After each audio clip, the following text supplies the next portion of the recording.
Hoy en los desayunos, Cayo Lara, muy buenos días. Buenos días. Bienvenido, como siempre, a la televisión pública. Estamos hablando de las medidas que hoy el Gobierno ya tomará una decisión formal después de que se hayan ido anunciando a las comunidades autónomas, y se ha comentado aquí lo de vivir por encima de nuestras posibilidades también en sanidad y en educación, y si de verdad hay que atajar también ese tema. Al margen del debate que siempre tenemos en las entrevistas de si se puede recortar de otro lado, en ese ámbito también se puede, se debe. Yo lo que creo ya es que le estamos temiendo más que una vara verde que llegue cada viernes el Consejo de Ministros, porque todos los viernes es un palo o dos a la mayoría social de nuestro país, desde que empezó a gobernar este periodo. Y yo tengo ganas de que lleguemos un viernes donde salga el Gobierno y nos diga que adopta una medida positiva para la mayoría de los ciudadanos. No voy a perder la esperanza. Suponemos que al Gobierno también le gustaría hacerlo, es lo que alegan ellos. Yo creo que dos cuestiones. Ellos están diciendo, primero, que hemos vivido por encima de las posibilidades, y en este país es cierto, hay quien ha vivido por encima de las posibilidades y hay quien ha sufrido mucho y continúa sufriendo más en este momento concreto, ¿no? Y luego, la siguiente cuestión: es necesario abordar la vía del recorte, del control del déficit por la vía del ajuste duro y por la vía de darle palo a la mayoría de los ciudadanos y ciudadanas, y en este caso lo que va a acordar hoy el Consejo de Ministros, que es recortar en sanidad y recortar en educación, en definitiva, que es penalizar la enfermedad y que es romper el concepto de igualdad, de que todos los ciudadanos tenemos derecho a tener una educación y el Estado debe ser garante de la igualdad para que ningún trabajador, ninguna persona, independientemente de su condición social, se pueda quedar al margen del sistema educativo y pueda desarrollar sus potencialidades. Este es el debate, ¿no?, sí, que hay planteado. Déjeme que vayamos por partes. Sanidad y educación. Sanidad, dice el Gobierno, bueno, hasta ahora era el copago farmacéutico en función de la edad y ahora será en función de la renta.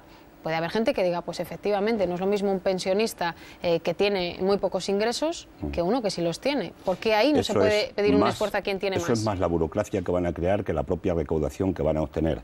¿Pero de primeras le gusta que sea en función de la renta? No, es que yo niego la mayor. Que si es en función de la renta, hágase por la vía de los impuestos. Tenemos un mecanismo perfecto, tenemos un artículo 31 de la Constitución española, paguemos los impuestos más de manera más progresiva y recaudemos en el Estado para dar cobertura a lo que es una obligación del Estado, y es que si nos ponemos enfermos nos podamos curar y no tengamos que hacer un repago y pagar dos veces, porque ya por la vía de los impuestos estamos pagando la sanidad. Pero yo quiero hacer un ejemplo de lo que puede ser una imagen de una farmacia. Hay en la farmacia pues un señor que llega y que tiene una renta determinada, que por cierto el farmacéutico ya conocerá más o menos los niveles de renta de las personas que van a ir, con lo cual no sé si la intimidad de datos tendrá algo que ver en este asunto, pero imaginemos una escena. Una persona hoy, un trabajador, va y paga el 40% de la receta, lo que supone la receta. Con la nueva modificación, si tiene una renta que supera los 22.000 euros, este pagará en una receta, por ejemplo, de 10 euros, de un producto que compramos, este pagará en lugar de 4 euros, pagará 5 euros. Y el señor Botín estará al lado. Como tiene una renta mayor de 100.000 euros, pagará 6 euros. ¿De verdad cree que el señor Botín... ¿Esto tiene algo que ver? Déjeme que le interrumpa. Siempre que ponen esos ejemplos, ¿de verdad cree que al señor Botín y a esas rentas les afecta esta medida? No están hablando de eso. No va a ir a la farmacia. El Gobierno está hablando de los 100.000 euros, que desde luego no es el señor Botín. Es por intentar escenificar, o con Francisco González, o cualquiera de los pero usted sabe que ellos no van a tirar de este servicio de la misma manera. Bien, pero digo por escenificarlo. Es decir, pero con un ejemplo real, no con quien no va a la farmacia.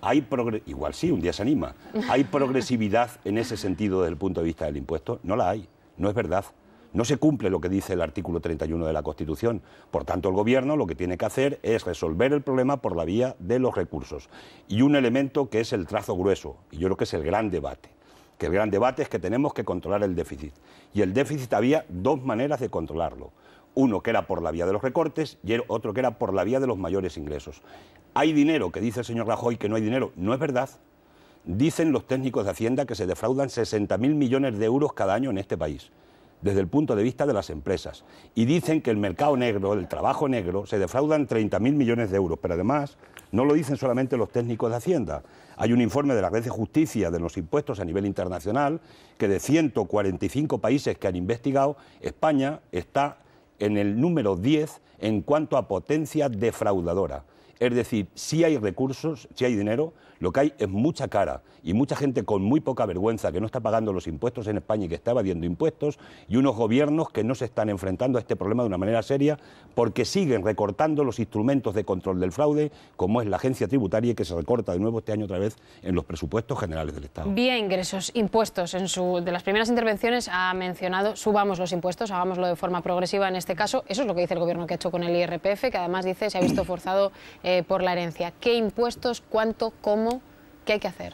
Solo tenemos que coger las manecillas del reloj y darle marcha atrás en cuanto a los tipos impositivos que había en España hace 10 o 15 años. Desde el impuesto de sociedades al IRPF, que tenía muchos más tramos, y el IRPF tenía el tramo marginal, estaba más alto que el que está ahora, incluso a pesar de la subida que ha hecho el Gobierno del Partido Popular. Subirlo más a los que más cobran. Carguémonos el sistema del paraíso fiscal de la SICAF, por ejemplo, que es importante. Retomemos el impuesto de patrimonio en su plena integridad, es decir, demos marcha atrás, porque se estuvieron bajando los impuestos en España cuando estaba inflándose la burbuja, de una manera muy alegre, con aquella frase de que bajar los impuestos era de izquierdas. Bien, pues ahora que tenemos crisis, que tenemos déficit, que tenemos una situación que hay que controlar, volvamos atrás y hagamos un sistema impositivo más justo, porque si era justo ayer, ¿por qué no tiene que seguir siendo justo hoy? ¿Subir los impuestos entonces es de izquierda, según su discurso? Según a quién y cómo. Si subimos los impuestos indirectos, como están haciendo en este caso concreto, con el repago, que le van a tener que pagar todos los pensionistas. Por cierto, se acabó aquello de que no le tocaban a los pensionistas en esta campaña. Yo creo que ya podemos decir y afirmar con rotundidad que el Partido Popular está mintiéndole a los ciudadanos de una manera descarada, porque dice una cosa, afirma una cosa, se compromete en una cosa y hace justamente la contraria. Y en este caso los pensionistas, que iban a ser los que no iban a perder en este proceso con el Partido Popular, con estas medidas ya no solo está congelando las pensiones, sino que está congelándolas a la baja, las pensiones de todos los pensionistas, tanto por la subida del IRPF en un sector de pensionistas, como en la subida que tienen que hacer en este momento de repago en la receta, que repito, es penalizar la enfermedad.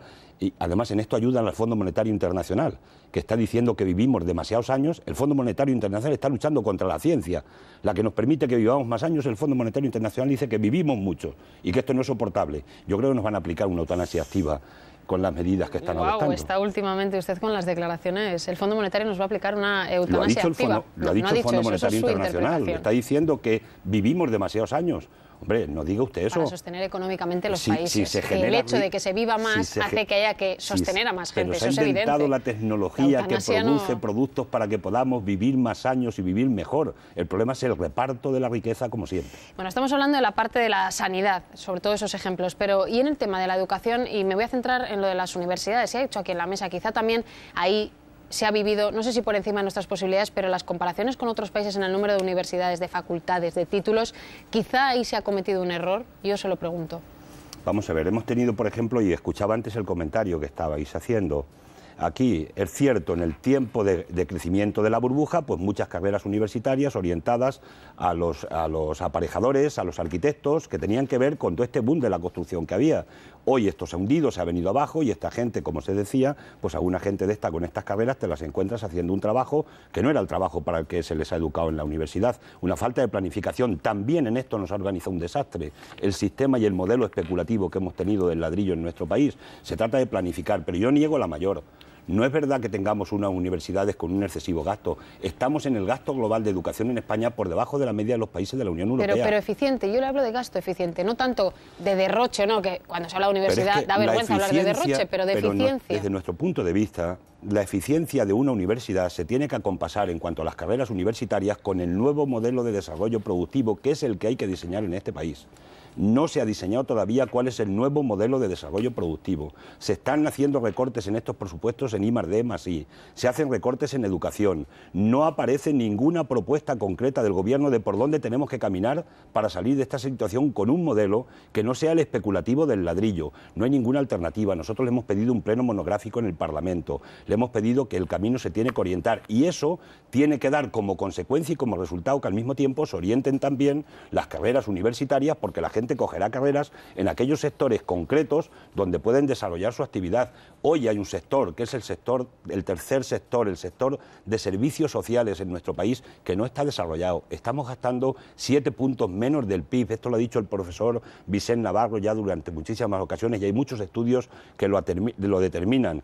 Hay muchos sectores donde se puede hacer inversión pública del Estado para crear, en definitiva, bienestar, que es de lo que se trata, y hay posibilidades de dedicar más recursos del conjunto de los impuestos de todos los ciudadanos y del fraude fiscal que se produce para que podamos alimentar determinados sectores de la economía y de la producción en nuevas tecnologías. No se puede hacer si recortamos, por ejemplo, la energía fotovoltaica, las ayudas, como ha hecho el Gobierno en una de las famosas medidas de los viernes. No, porque es justo todo lo contrario. Si queremos acabar con la dependencia energética que tenemos del petróleo, tenemos que caminar por energías limpias en nuestro país, y eso no se puede hacer cortando y cortocircuitando, que están los investigadores enfadados con el Gobierno y con razón, porque vamos para atrás. Sí, pero yo le digo, ¿cuál es la alternativa política, no la económica, que hoy en otras ocasiones nos ha dicho el tema de luchar contra el fraude fiscal, subir los impuestos, nos decía ahora para los más ricos? Alternativa política, porque ayer aquí Viviane Reding, la vicepresidenta de la Comisión, recordaba al señor Rajoy le ha votado mucha gente, tiene mayoría absoluta, y es un argumento que usa muy a menudo el Gobierno. Y usted dirá,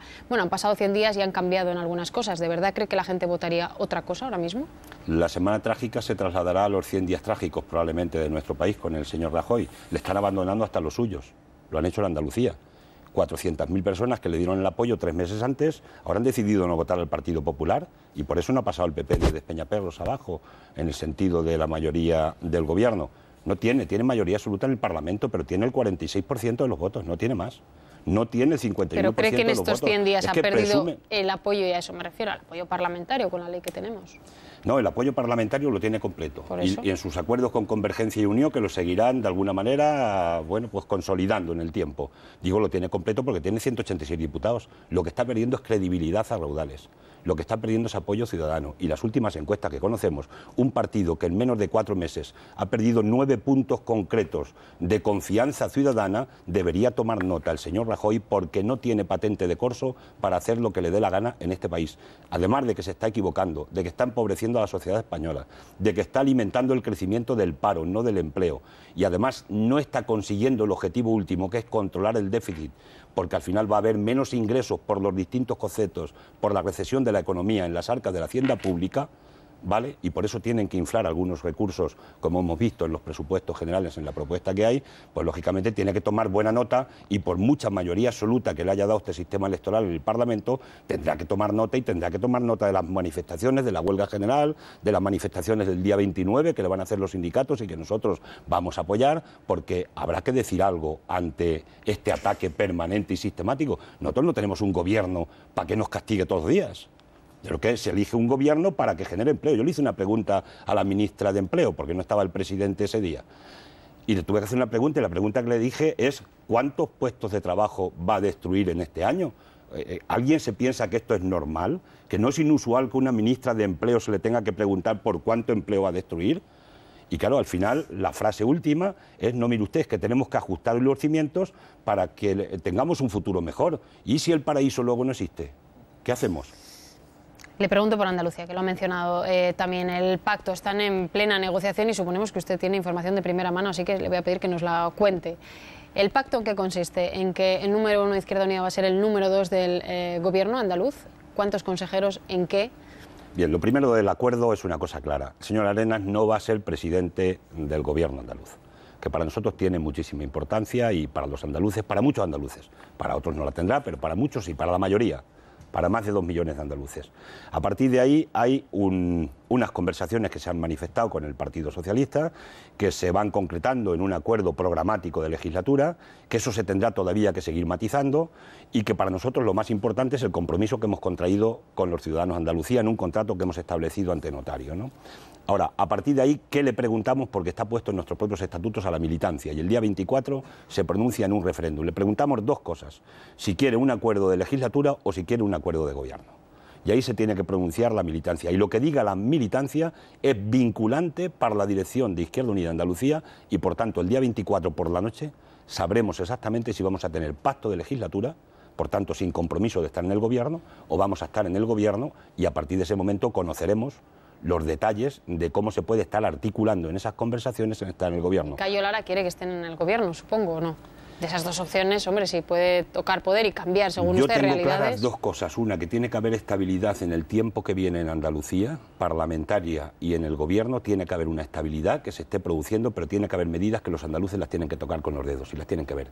que el cambio se empieza a producir en Andalucía, a pesar de las dificultades económicas que tiene el gobierno andaluz y que, por cierto, no es de los que peor situados está en el ranking de la media de déficit y de deuda, y especialmente de deuda del resto de comunidades autónomas de nuestro país. Y hemos concretado propuestas concretas, un plan de choque contra el paro y un plan contra la desintegración social y contra la pobreza, que son dos elementos esenciales iniciales en Izquierda Unida, que es lo que la gente tiene que tocar con los dedos. Sí, pero usted me habla del día 24 y ya se ha filtrado que le han podido ofrecer a Diego Valderas al número 1 Izquierda Unida. Es que no me puedo creer que no estén ya negociando ese tipo de cosas. Ya se está negociando. No sé si al margen de lo que se diga el día 24, pero estar o no en el gobierno debe ser una prioridad para un partido que se presenta para gobernar, ¿no? Bien, ofertas o acuerdos de las conversaciones que se están produciendo, ¿no? Porque estamos hablando que el PSOE tiene 1,5 millones de votos, Izquierda Unida tiene 440.000 votos aproximadamente, hay una proporcionalidad importante y yo, hasta que no estén concretados los acuerdos, las conversaciones que se están produciendo, pues lógicamente me permitiréis que me reserve la información que pueda tener, porque no vamos a adelantar informaciones, repito, en cuanto a lo que puede producir. Pero sinceramente, yo no tengo ninguna de cuáles son las consejerías concretas, si es que se llegara y que ratificara nuestra organización. Repito, primero, que es lo fundamental, que ratifiquen si va a haber acuerdo de gobierno o pacto de legislatura, porque si lo que se dice es que es pacto de legislatura, y es lógico, no hay consejerías. Sí, se quedan fuera del gobierno. No debemos adelantarnos nadie, ni ningún dirigente político, a contar cosas que tiene que resolver la gente con su voto en una urna. Eso dígaselo a los suyos de allí, que a lo mejor también la filtración puede venir no solo de un lado, sino de los dos. Yo no sé quién tiene más responsabilidades, pero entre los periodistas que quieren conocer la noticia casi antes de que se produzca, y alguna gente pues que tiene mucha incontinencia y que suelta y va contando cosas porque quiere dar una primicia, pues no, vamos a ser serios, a esperar que se produzca el acuerdo democrático, y a partir de ese momento daremos cumplida cuenta, porque además un elemento fundamental de los acuerdos en Andalucía tiene que ser la transparencia total y la limpieza total en todas aquellas cuestiones que pueden haber supuesto un deterioro de la ética y de la honestidad en la vida pública andaluza. Extremadura y Asturias. Asturias primero, ¿se ven allí también? ¿Creen que hay posibilidad? ¿Qué va a hacer UPyD? ¿Qué puede ocurrir en ese escenario? UPyD no sabemos que nosotros sí tenemos un acuerdo de investidura hecho con el Partido Socialista, que es el que tuvo más votos en este caso, y la responsabilidad de formar gobierno, porque además el PP y el Foro en una primera fase no se entendían. Parece que ahora finalmente sí hay un acuerdo. Ha aparecido un entendimiento y un acuerdo. Y tiene en su mano la llave, la tiene UPyD, y tiene que tomar una decisión, o con la izquierda, con todos los matices que le queramos poner al Partido Socialista, y nosotros se los ponemos desde el punto de vista de políticas determinadas, o se sitúa con la derecha. Ahí tiene una opción. Esta vez no se puede quedar en mitad del camino, porque quedarse en mitad del camino significaría convocar de nuevo otras elecciones, y a los asturianos ya se les ha castigado. Mira, nosotros hemos salido bien en estas elecciones, ¿no? Hemos ganado más. Pero yo hubiera preferido que no hubieran convocado elecciones y que hubieran tenido un acuerdo de gobierno que es de presupuestos, que es para lo que se presentó el señor Álvarez Cascos. A mí me parece que ha sido un insulto a la inteligencia de los asturianos haberles llevado de nuevo a una convocatoria de elecciones por la incompetencia de dos partidos políticos, de haber sido incapaces de diseñar un presupuesto, además con las limitaciones que hoy tienen los presupuestos, para los asturianos y las asturianas. ¿Y en Extremadura ve cerca un pacto de PSOE-Izquierda Unida para desalojar al Partido Popular? En Extremadura lo que se está produciendo, bueno, es conocida la posición. Extremadura tomó una decisión, no era compartida por Izquierda Unida Federal, decidimos que ellos en su soberanía pues tenían que tomar las decisiones que consideraran, y que si tenían que recomponer la situación en algún momento determinado, ellos son ya mayorcitos para tomar la decisión y soberanos, ¿no? A partir de ahí lo que yo sí creo es que las medidas tan duras que está adoptando el gobierno del señor Rajoy, igual que se quitó 400.000 votantes de un plumazo del PP en Andalucía, con las medidas del señor Rajoy, al margen que el señor Arenas ayudara con eso de volver la espalda a los periodistas y no querer participar en debates, que seguramente también influyó, en Extremadura las contradicciones que está llevando en este momento a ese mantener al gobierno del PP en el Parlamento de Extremadura, con la que está cayendo con la medida del señor Rajoy, está provocando contradicciones cada vez más fuertes en la gente que optó por dejar gobernar al Partido Popular de nuestra organización. Y yo tengo la esperanza, el deseo, el sueño, si quieres, de que haya esa reconversión o recomposición desde el punto de vista de lo que está pasando concreta, y se pueda dar por esas propias contradicciones, un cambio de opinión en la gente que opinó de una manera distinta cuando se configuró el gobierno de Extremadura. Se me va el tiempo, pero no quiero dejar de preguntarle por la declaración de ayer. Izquierda Unida sobre el rey. Izquierda Unida hasta ahora abanderaba un discurso que puede haberse extendido de la transparencia, en favor de la República sí, pero con la monarquía más transparente, y ayer le pregunto, ¿usted comete un error cuando habla de un niño tonto? ¿Es consciente que hay gente que se ha podido, y no hablo del príncipe y del rey, gente que se haya podido sentir ofendida en una expresión? Si hay opiniones interesadas, sí. Alguien que quiera hacer una opinión interesada, no, alguien que está viendo la tele con desinterés, hilo a la cometa, pero la declaración es muy concreta, es muy clara y estamos generalizando. No me refiero a ninguna persona en particular con nombre y apellido, generalizando. Es decir, que hablar de una posible ineptitud que pueda tener, independientemente del adjetivo que se puede utilizar y que los diccionarios lo determinan perfectamente, ¿no? Que es importante, y que le tengas que tener... ¿Qué es un niño tonto para usted? Vamos a ver, yo te lo voy a decir lo que dice el diccionario y así salimos de dudas. No un niño tonto, porque yo no he hablado de un niño tonto. Está hablando de si nos sale tonto en un momento determinado. Si nos sale tonto, ¿no? Bueno, dijo un hijo, los carente hijos de son lógica, niños. Carente de lógica o de sentido común. ¿Podemos tener un jefe del Estado elegido por derecho de sangre así? ¿O tenemos un presidente de la República que lo elige el pueblo y el pueblo lo quita si en algún momento de su mandato resulta que está o carente de lógica o no tiene sentido común en las actuaciones que está haciendo? El pueblo lo puede quitar. El problema del derecho de sangre, y es a lo que yo me he referido y es nítida la expresión, es que no lo puedes quitar, que está ahí, que además el primogénito, que está establecido perfectamente en la Constitución española. Y yo me niego, yo no soy un súbdito, yo soy un ciudadano.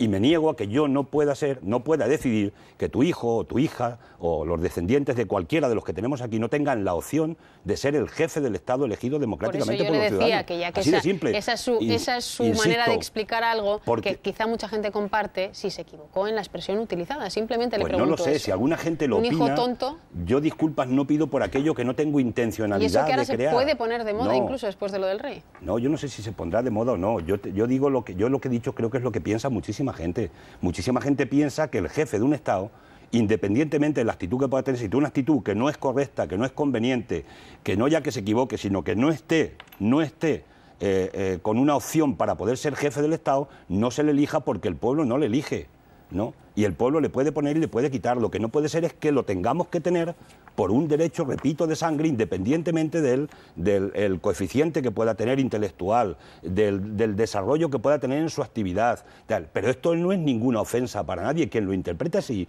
lo interpreta torticeramente e interesadamente. No, yo le preguntaba si cree que se ha equivocado y ya me ha dicho que no. Quien me conoce, además, en mis años de vida, sabe que yo eso jamás lo puedo decir con esa intencionalidad, porque tenemos algunos ya nuestra mochila y la mochila de algunos está llena de contenido social permanentemente. Vamos a escuchar si le parece por aquí también, señor Cayo Lara, a Ignacio. Buenos días, señor Lara. Sobre el mismo tema, una pregunta práctica. ¿Cree usted que un presidente de la República o los 5 o 6 que hubiera habido en este periodo de 36 años últimos lo habría hecho mejor que el rey Juan Carlos? Y en torno a eso, ¿se equivocó el Partido Comunista de España al que usted pertenece en el año 77 adoptando la bandera roja y amarilla y la monarquía constitucional?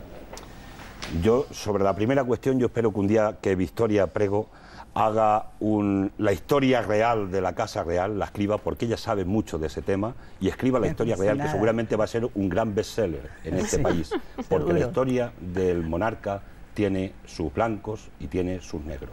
¿De acuerdo? Y no me extiendo más, porque no hace falta que nos extendamos más, ¿no? Y en la parte de si se equivocó o no el PC en aquel tiempo, el PC hizo lo que había que hacer en aquel tiempo concreto de la historia. Salimos de una dictadura con ruido de sables como allí estaba, y el PC tomó una decisión, y yo no voy hoy a recriminar a nadie de los que entonces se jugaban la vida y llegaron a la transición y se consiguió finalmente por las luchas de la gente. Sobre todo, se consiguió llegar a una transición y a una democracia que tiene muchas limitaciones, pero que en definitiva, esta democracia que tenemos, y yo no voy a juzgar a aquella gente porque aceptaron la bandera. Sí digo una cosa, aquello fue el PC, ¿no? Izquierda Unida desde 1986 se declara como una fuerza republicana y a partir de ese momento nosotros nos estamos declarando como republicanos y aspiramos a tener un día un jefe de la República, un presidente del Estado, un jefe del Estado elegido por los ciudadanos y ciudadanas, además de todo lo que conlleva también el concepto más amplio democrático de la República. Pero la democracia hay que empezarla por el jefe del Estado. Victoria. Yo quiero ir a Andalucía. No le voy a pedir nombres de las consejerías.